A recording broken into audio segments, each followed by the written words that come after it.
They called him a ghost. Not the kind of ghost that haunts abandoned houses, but the kind that drifts through life unseen, unheard, and unwanted.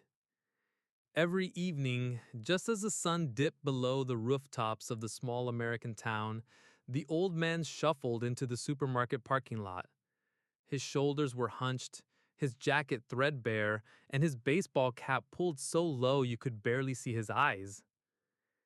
The teenagers laughed when they saw him. "Look at Grandpa over there," they'd whisper. Some would mock his slow walk, others would throw careless words. "Hey, old man, shouldn't you be in a nursing home?" To most people, he was nothing more than a shadow taking up space in their busy lives. Just an old man pushing a rusty cart through rows of parked cars, collecting trash left behind by customers. He never fought back. He never raised his voice. He would simply bow his head, mumble something nobody could hear, and continue his work. But when nobody knew, not the cashier girls who pitied him, not the high schoolers who mocked him, not even the store manager who gave him just enough pay to keep him around, was that this man carried a secret heavier than any of them could imagine. His name was Arthur Hayes, and 30 years ago, he was a soldier. The war had taken nearly everything from him: his friends, his family, his peace of mind. It was all buried somewhere overseas, in a desert most Americans would never set foot on. But Arthur didn't talk about it. He didn't tell anyone how he had once stood in the middle of a battlefield, smoke and fire all around him, carrying wounded men on his shoulders when everyone else thought they were already dead. He didn't tell anyone how he once pulled 3 civilians out of a burning building in Baghdad while bullets rattled the walls. He didn't tell anyone how he had watched brothers in arms fall beside him, their last words burned into his memory. To the world, he was just a frail man with trembling hands, struggling to push a cart. But inside, he carried every name, every face, every scream. One Friday night, the parking lot was unusually crowded. A football game had just ended, and the supermarket was swarming with families picking up late night snacks. Arthur worked quietly, sweeping candy wrappers and soda cups into his cart. That's when a group of teenagers spotted him. "Hey, old man," one of them shouted. Arthur looked up slowly, but said nothing. Another boy stepped forward, taller than the rest, with a cocky grin. "You know you're pathetic, right? Walking around here like some loser janitor? Nobody cares about you." The others laughed. Phones came out, because humiliating an old man on camera was entertainment now. Arthur lowered his eyes again, but this time his jaw tightened. For the first time in years, he felt something boiling inside of him, a flicker of the fire he thought had long been buried. The store manager stepped outside holding a clipboard. "Arthur, don't make a scene," he said, not even looking at the boys. "Just ignore them and keep working." And so Arthur did. He swept the ground, his hands steady despite their shaking bones. The laughter echoed through the lot, bouncing off the cars, cutting deeper than any wound he'd ever received in combat. But then something unexpected happened. As Arthur bent to pick up an empty soda can, the wind caught the edge of his jacket and lifted it slightly, just enough for the teenagers to see. Pinned to his chest pocket was a small, faded ribbon. A ribbon they didn't recognize until one of them whispered, "Wait, is that, is that a silver star?" The laughter stopped. Arthur froze for a moment, realizing the ribbon was showing. Slowly, he pulled his jacket back into place, but it was too late. The teenagers were staring at him differently now, not with mockery, but with confusion. "Silver star?" one of them muttered. "Isn't that like a war medal?" Arthur didn't answer. He turned, cart rattling, and disappeared behind a row of cars. But the whisper spread like wildfire. By the next morning, half the town had heard rumors. The old man in the parking lot was a war hero. Of course, rumors are just rumors. People wanted proof. Some said it was nonsense. Others said he probably bought the medal at a pawn shop. Nobody believed a man like him, a nobody, could ever be a hero. But the truth? The truth was darker, heavier, and far more painful than anyone could imagine. And soon, the whole town would learn exactly who Arthur Hayes really was. Arthur Hayes didn't like mornings, not because of the stiff ache in his back or the creak in his knees, but because mornings reminded him of everything he had lost. While the rest of the town woke up to the smell of coffee and the chatter of families, Arthur woke up alone, in a room so quiet it felt like a punishment. His apartment was small, one room, one bathroom, and a kitchen barely big enough for a coffee pot. On the wall above his bed hung a single photograph, a younger Arthur in uniform, standing beside a woman with warm eyes and a boy with toothy grin. His wife, his son, both long gone. His wife Margaret had passed away years earlier from cancer, the kind they caught too late. His son, Daniel, had followed in his father's footsteps, enlisting at 19. But Daniel never came home.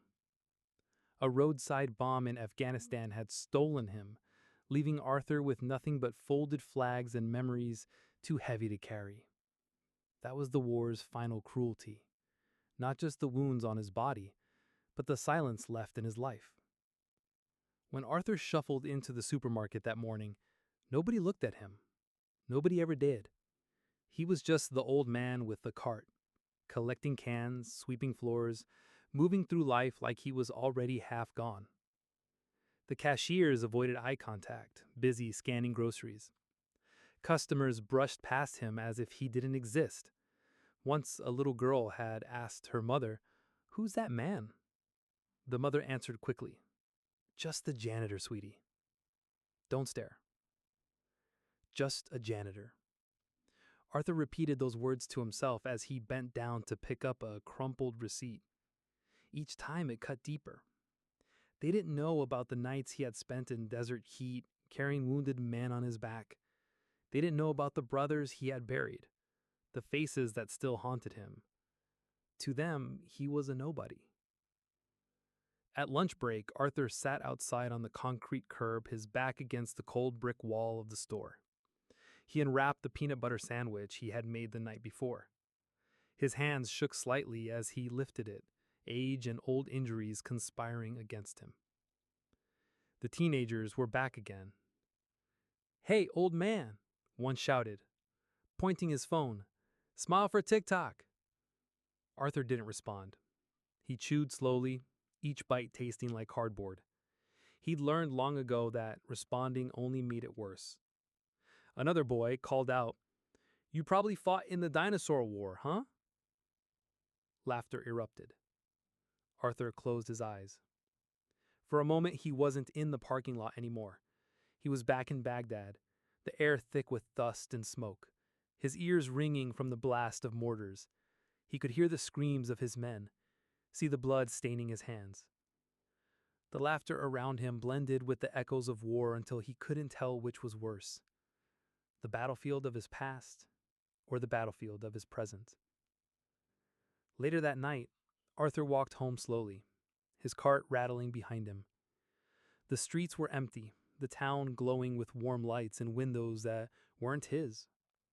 He stopped at a diner where he sometimes sat in the corner with a cup of black coffee. Inside, he noticed the glances. Some were pitying, some dismissive. Nobody asked him to join. Nobody asked him anything. As Arthur stirred his coffee, he overheard a man at the counter whispering, "Isn't that the guy with the medal? Some war ribbon or something." "Please," the other man scoffed. "That's probably fake. Look at him. You think someone like that saved lives? He can barely walk." Arthur lowered his head, shame burning in his chest. He didn't need their approval. He told himself that 100 times. But loneliness has a way of gnawing at even the strongest heart. When Arthur returned to his apartment, he sat on the edge of his bed, staring at the folded flag on his dresser, his son's flag. He whispered into the silence, his voice breaking. "I'm sorry, Danny. I wasn't there for you. I should have been the one, not you." The room gave no answer, only the faint hum of the refrigerator in the kitchen. Arthur bowed his head into his trembling hands. The world saw a weak, tired old man, but inside, he was fighting a war that never ended. The next morning, Arthur was sweeping the floor of the supermarket, pushing the heavy broom across aisles lined with bright boxes of cereal. His back ached, but he kept his head down. It was easier not to be noticed. But fate has a way of placing you in the spotlight when you least expect it. A boy, no older than 12, ran past, tripping on a loose shoelace. His backpack flew open, spilling notebooks and pencils across the floor. Arthur bent down instinctively, gathering the scattered supplies. "Here," Arthur said quietly, handing the boy a notebook. "Thanks, sir," the boy muttered, surprised by the man's kind eyes. The boy's mother hurried over, tugging at his son's sleeve. "Don't bother him, sweetie. He's busy." Arthur forced a smile, returning to his broom. Busy. That was all he was to them. A background figure. But fate has a way of placing you in the spotlight when you least expect it. That evening, as Arthur walked home, he stopped by the community board outside the library. A flyer caught his attention. Veteran Support Night, honoring local heroes. Arthur froze. His name was listed at the bottom in small print. Sergeant Arthur Hayes, Bronze Star, recipient. His heart skipped. He hadn't attended one of those events in years. The last time he went, too many people asked questions, and he wasn't ready to answer. Not about Daniel, not about the nightmares. But this time, something pulled at him. Maybe it was the boy's eyes earlier. Maybe it was the emptiness he felt every night when he stared at his son's flag. Arthur folded the flyer into his pocket and walked on. The night of the event, the town hall was packed. Families, children, and local officials filled the chairs, chatting loudly. Arthur hesitated at the door, suddenly aware of his ragged jacket and worn shoes. "I don't belong here," he thought. But before he could leave, an older man in uniform spotted him. "Sergeant Hayes!" the man called out. "I didn't think you'd come." Arthur stiffened. "Just passing by," he muttered. "Nonsense," he said warmly, guiding him inside. "You deserve to be here more than anyone." Arthur reluctantly sat near the back. One by one, veterans were introduced, their stories told with applause. When his name was finally read, Arthur froze. Sergeant Arthur Hayes, Bronze Star, Purple Heart, Operation Iraqi Freedom. He carried 3 men out of enemy fire under direct attack. Without him, they wouldn't be here tonight. Gasps rippled through the crowd. Arthur's eyes widened as 2 men, middle-aged now, but familiar, stood up. They were the soldiers he had carried that night. They walked toward him, tears in their eyes. One of them spoke, voice shaking. "You saved us, Sergeant. We're alive because of you." Arthur's throat tightened. For years, he had carried the weight of loss, the shame of surviving when others didn't. But in that moment, the room no longer saw a janitor, a nobody. They saw a hero. The applause felt strange, loud, endless, like waves crashing against the walls of his loneliness. Arthur tried to shrink in his chair, but people turned to him with awe, their eyes filled with something he hadn't seen in decades: gratitude. The same teenagers who had mocked him in the parking lot sat in the crowd, their phones lowered, their smirks gone. One of them whispered, That's that's him? Arthur wanted to disappear. He didn't save those men for recognition. He did it because they were his brothers. But part of him, a part buried deep beneath years of silence, felt the warmth of being seen. Later that night, walking home, Arthur stopped by the diner. This time, when he walked in, the conversations hushed. People looked at him differently. Some nodded, some smiled, a few even stood to shake his hand. Arthur sat in his usual corner booth. Instead of silence, the waitress approached him with a soft smile. "Coffee's on the house tonight, Sergeant," she said. Arthur blinked. He hadn't been called that name in years. He looked down at the steaming cup, his reflection trembling in the dark surface. For the first time in a long while, he didn't feel invisible. But deep inside, another truth remained. No recognition, no applause, no free coffee could ever bring back his son. And that emptiness still ached more than anything. The following days were different. For years, Arthur had walked the same route, from his small apartment to the supermarket, then to the diner, then back home. Always invisible, always overlooked. But now people stopped him on the street.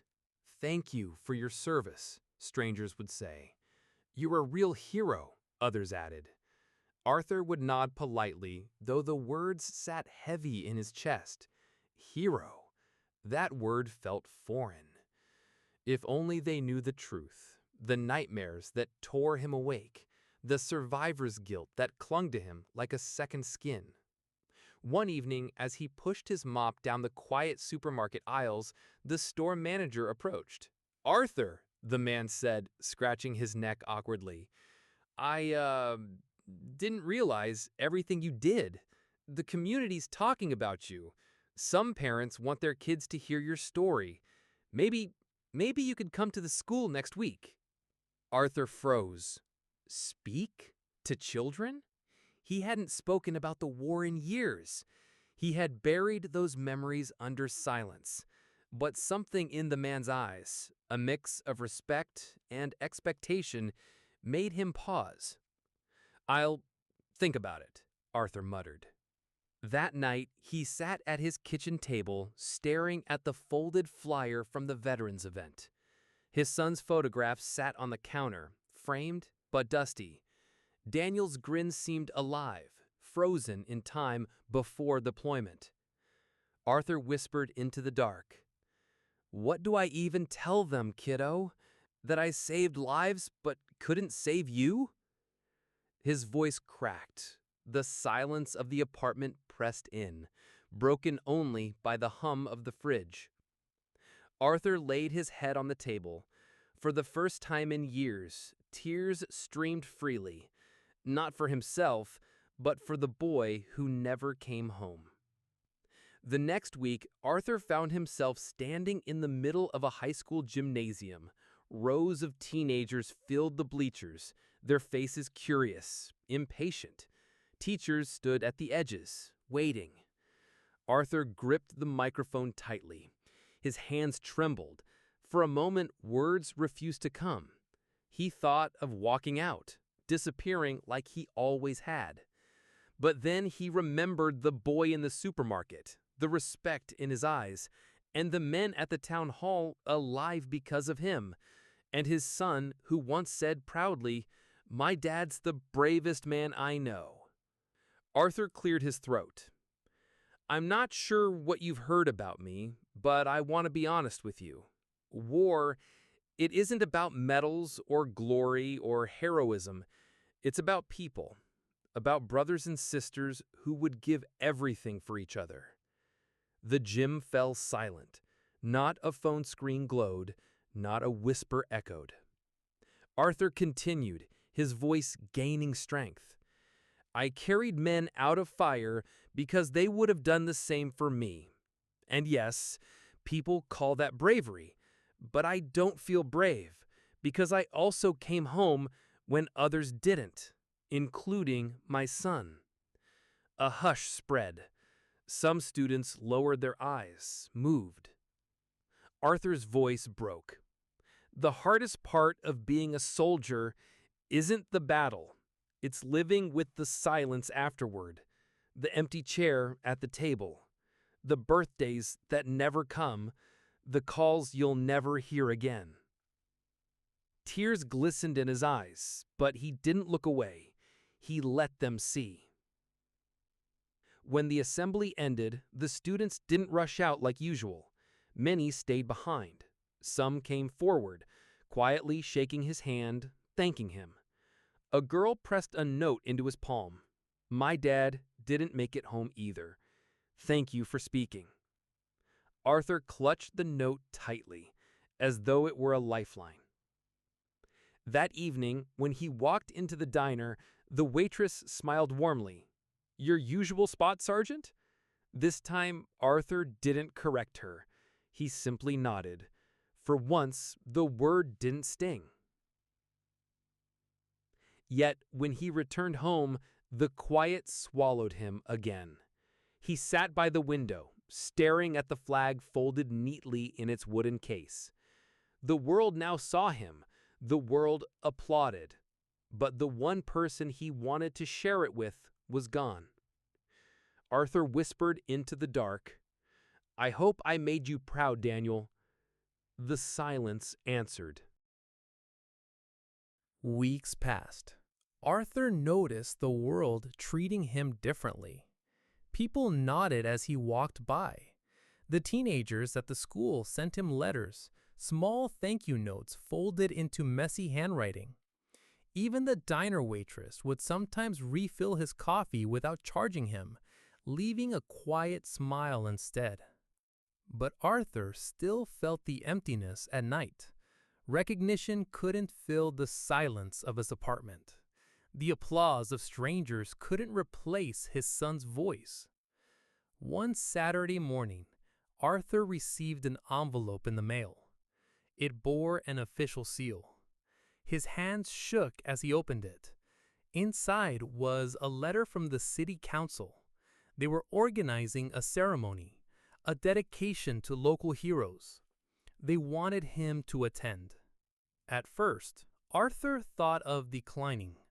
Crowds and speeches had never been his world, but something inside urged him otherwise. Perhaps it was Daniel's memory? Perhaps it was the note from that girl in the gym? Perhaps it was finally time. The ceremony took place in front of the courthouse. Hundreds gathered, their faces solemn. Flags lined the steps, swaying in the wind. Arthur stood at the edge, his old jacket buttoned tight, his hands trembling. When his name was called, the crowd erupted in applause. Arthur stepped forward slowly, each step heavy with the weight of years. A veteran placed a medal around his neck, not for valor in war, but for service to community, for sacrifice, for carrying burdens most couldn't imagine. Arthur looked out over the sea of faces. For the first time, he didn't see strangers. He saw people, young, old, grateful, tearful. His voice carried softly but firmly. This isn't just for me. This is for every man and woman who never made it home. And for my son, Daniel, who gave everything he had. A hush fell. Some people bowed their heads. Others wept openly. Then, in a moment Arthur would never forget, the crowd rose as one. Hundreds of hands lifted in salute, not the stiff military gesture, but a human one, a sign of respect, a sign of gratitude. Arthur's knees weakened, his throat closed. For years he had been invisible. For years his life had been reduced to a mop, a bucket, and silence. But now he was seen. That evening, Arthur returned home. The medal still hung heavy on his chest, but for once, it didn't feel like a burden. He lit a single candle and placed it beside his son's folded flag. Sitting in his worn chair, he whispered, "We did it, Daniel. They finally know." For a moment, he swore he felt a warmth in the room, as though his son were there, listening. Arthur closed his eyes, and for the first time in years, sleep came without nightmares. The world would go on. The supermarket aisles would still need cleaning. The diner booths would still need wiping. But the old man was no longer invisible. He was a soldier, a father, a hero, and finally, the world had remembered.